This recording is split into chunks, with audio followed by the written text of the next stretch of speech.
In the name of the Father, and of the Son, and of the Holy Spirit. Amen. My dear brother and sister, fraternal greetings to you from all the Carmelite fathers, and warm welcome to Carmel Light reflection on the day's readings. It's the 3rd of December,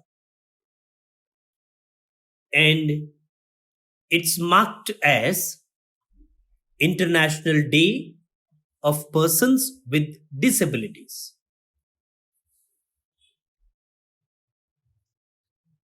The annual observance of the International Day of Disabled Persons was proclaimed in 1992 by United Nations General Assembly. It aims to promote the rights and well-being of persons with disabilities in all spheres of society and development, and to increase awareness of the situation of persons with disabilities in every aspect of political, social, economic, and cultural life. Today, in our prayer, let's remember all those with physical disabilities. And I must say, we the Carmelites here through Carmel Light take care few families, their educational needs, the visually impaired parents and their children. And we must thank you for your generosity, especially through the sponsorship of the pages of the Bible diary. We are able to educate their children. So you are also part of this mission. And today I would like to acknowledge and appreciate your thoughtfulness. Brothers and sisters, liturgically it's Thursday of the first week of Advent. And in India, we celebrate the feast of Saint Francis Xavier. For rest of the church, it is a memorial, but for India, it is a feast, and in Goa, it's a solemnity. We have the relic of Francis Xavier in Goa. So Larissa will speak more about the biography of the saint. Let's pay attention to her. On December 3rd, the Roman Catholic Church honors Saint Francis Xavier, one of the first Jesuits who went on to evangelize vast portions of Asia. Let us reflect a little on the life of this great missionary. Francis Xavier was born in 1506 in the Kingdom of Navarre, a region now divided between Spain and France. His mother was an esteemed heiress, and his father an advisor to King John III. While his brothers entered the military, Francis followed an intellectual path to a college in Paris. There he studied philosophy and later taught it after earning his master's degree. In Paris, the young man would discover his destiny with the help of his longtime friend Peter Faber and an older student named Ignatius Loyola, who came to Paris in 1528 to finish a degree and brought together a group of men looking to glorify God with their lives. At first, personal ambition kept Francis from heeding God's call. Ignatius' humble and austere lifestyle did not appeal to him.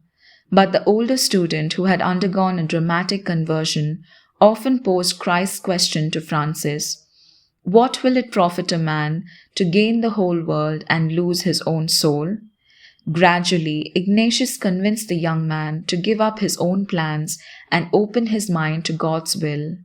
In 1534, Francis Xavier, Peter Faber, and 4 other men joined Ignatius in making a vow of poverty, chastity, and dedication to the spread of the gospel through personal obedience to the Pope. Francis became a priest in 1537. 3 years later, Pope Paul III confirmed Ignatius and his companions as a religious order, the Jesuits. During that year, the King of Portugal asked the Pope to send missionaries to his newly acquired territories in India. Together with another Jesuit, Simon Rodriguez, Francis first spent time in Portugal, caring for the sick and giving instruction in the faith. On his 35th birthday, he set sail for Goa on India's west coast. There, however, he found the Portuguese colonists causing disgrace to the church through their bad behavior. This situation spurred the Jesuit to action. He spent his days visiting prisoners and the sick, gathering groups of children together to teach them about God, and preaching to both Portuguese and Indians. Adopting the lifestyle of the common people, he lived on rice and water in a hut with a dirt floor. Xavier's missionary efforts among them often succeeded, though he had more difficulty converting the upper classes and encountered opposition from both Hindus and Muslims. In 1545, he extended his efforts to Malaysia before moving on to Japan in 1549. Becoming fluent in Japanese, Francis instructed the first generation of Japanese Catholic converts. Many said that they were willing to suffer martyrdom rather than renounce the faith brought by the far-flung Jesuit.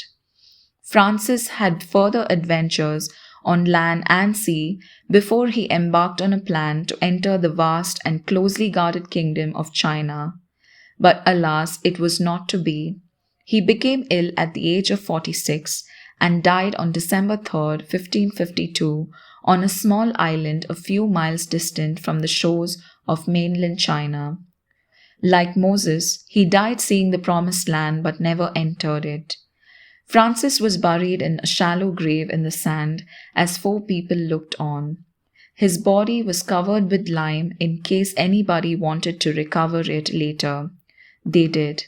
This apostle to the Indies and Japan was canonized in 1622 and is considered the Church's greatest missionary after St. Paul. Both St. Francis Xavier and St. Ignatius Loyola were canonized on the same day. St. Francis' body is largely incorrupt and rests in a glass coffin at the Basilica of Bom Jesus in Goa, India. St. Francis Xavier is the patron saint of Japan, jewelers, missions, and sailors. The tireless journeying of St. Francis Xavier to spread the gospel has inspired generations of missionaries. Let us strive to imitate his values in our own lives, get inspired by his legacy of generosity and vigor, and continue to be witnesses of virtue and charity for all. Let us all together say, St. Francis Xavier, pray for us. Now let's listen to the gospel reading. This is a particular gospel reading of the feast of St. Francis Xavier, not of the day, but special reading for the feast, taken from Luke's Gospel, chapter 10, verses 1 to 16. After this, the Lord appointed 72 others, whom he sent ahead of him in pairs to every town and place he intended to visit. He said to them, "The harvest is abundant, but the laborers are few. So ask the master of the harvest to send out laborers for his harvest. Go on your way. Behold, I am sending you like lambs among wolves. Carry no money bag, no sack, no sandals, and greet no one along the way. Into whatever house you enter, first say, 'Peace to this household.' If a peaceful person lives there, your peace will rest on him. But if not, it will return to you. Stay in the same house and eat and drink what is offered to you, for the laborer deserves his payment. Do not move about from one house to another. Whatever town you enter and they welcome you, eat what is set before you, cure the sick in it, and say to them, the kingdom of God is at hand for you. Whatever town you enter and they do not receive you, go out into the streets and say, the dust of your town that clings to our feet, even that we shake off against you. Yet know this, the kingdom of God is at hand. The Gospel of the Lord. Praise to you, Lord Jesus Christ. Brothers and sisters, as I told you already, in India we celebrate the feast of Saint Francis Xavier. And for Goan Church, it's a solemnity. They call Saint Francis Xavier as Goinso Sahib.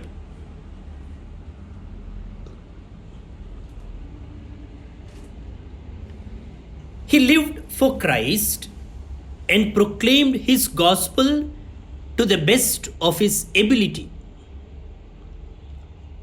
Born in Spain, after being inspired by Saint Ignatius of Loyola, he gave up all his ambitions of becoming powerful or recognized in the society and decided to offer his life and talents in the service of the Lord and his mission. He became a mission of the Lord. Hence, my dear friends, it's worth to reflect on our mission today, especially in the Indian context. The Gospel of the day brings to our attention that Jesus invites us personally and then sends us where he himself is supposed to go. Just imagine the trust placed by Jesus in his disciple. Therefore, the disciple becomes the message and the messenger.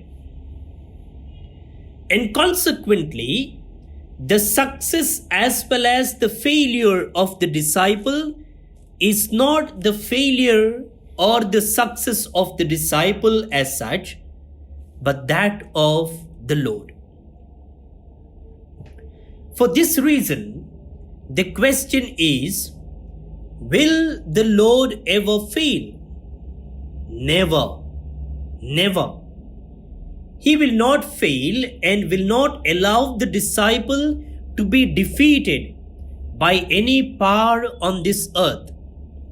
But this measurement of failure and victory is not to be seen in the terms of this world. Pope Francis says, since Christ's entire existence had a missionary character, so too all those who follow him closely must possess this missionary quality. Saint Francis Xavier is such a model for us. Pope Francis, in his message for Mission Sunday, reaffirms, a true missionary is passionate for the gospel. The gospel is the source of joy, liberation, and salvation for all men and women. The mission of the servants of the word, bishops, priests, religious, and laity, is to allow everyone, without exception, to enter into a personal relationship with Christ. In the full range of the church's missionary activity, all the faithful are called to live their baptismal commitment to the fullest in accordance with the personal situation of each. A generous response to this universal vocation can be offered by consecrated men and women through an intense life of prayer and union with the Lord and His redeeming sacrifice. He goes on further. I appeal in particular to young people who are capable of courageous witness and generous deeds, even when these are counter-cultural. Do not allow others to rob you of the ideal of a true mission, of following Jesus through the total gift of yourself. In the depths of your conscience, ask yourselves why you chose the religious missionary life and take stock of your readiness to accept it for what it is, a gift of love at the service of the proclamation of the gospel. Remember that even before being necessary for those who have not heard it, the proclamation of the gospel is a necessity for those who love the Master. Proclaiming Christ means becoming light. The Holy Father says, faith is not a light which scatters all our darkness, but a lamp which guides our steps in the night and suffices for the journey. To those who suffer, God does not provide arguments which explain everything. Rather, His response is that of an accompanying presence, a history of goodness which touches every story of suffering and opens up a ray of light. Hence, my dear brother and sister, our mission today is clear: becoming light to the other. In no way we will become a majority in our country, but we can certainly become light to the other and a ray of hope in their life. O Lord, make me a zealous missionary wherever I am. Amen. Saint Francis Xavier, pray for us. Brothers and sisters, today being Thursday, let's pray the novena prayer to Infant Jesus.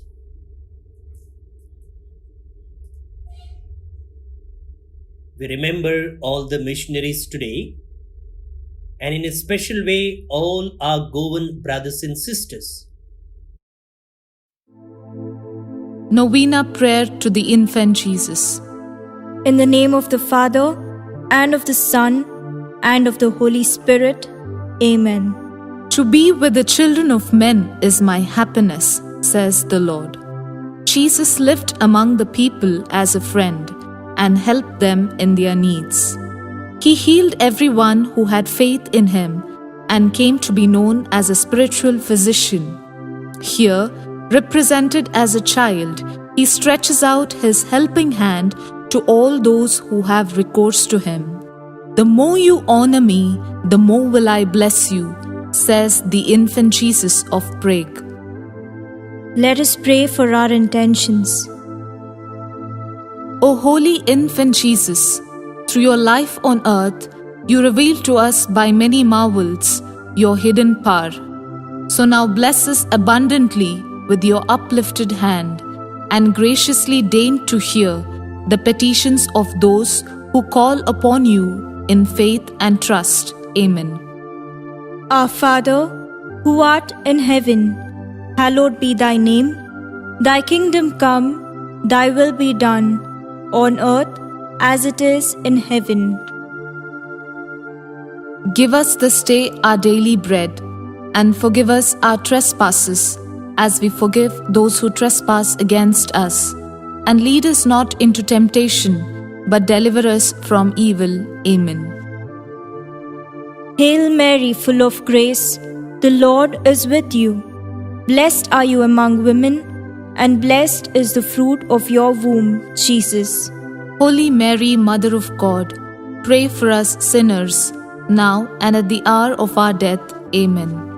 And the Word became flesh, And dwelt among us, and the Word became flesh, and dwelt among us, and the Word became flesh, and dwelt among us, and the Word became flesh, and dwelt among us, and the Word became flesh, and dwelt among us, and the Word became flesh, and dwelt among us, and the Word became flesh, and dwelt among us, and the Word became flesh, and dwelt among us, and the Word became flesh, and dwelt among us, and the Word became flesh, and dwelt among us, and the Word became flesh, and dwelt among us, and the Word became flesh. and dwelt among us.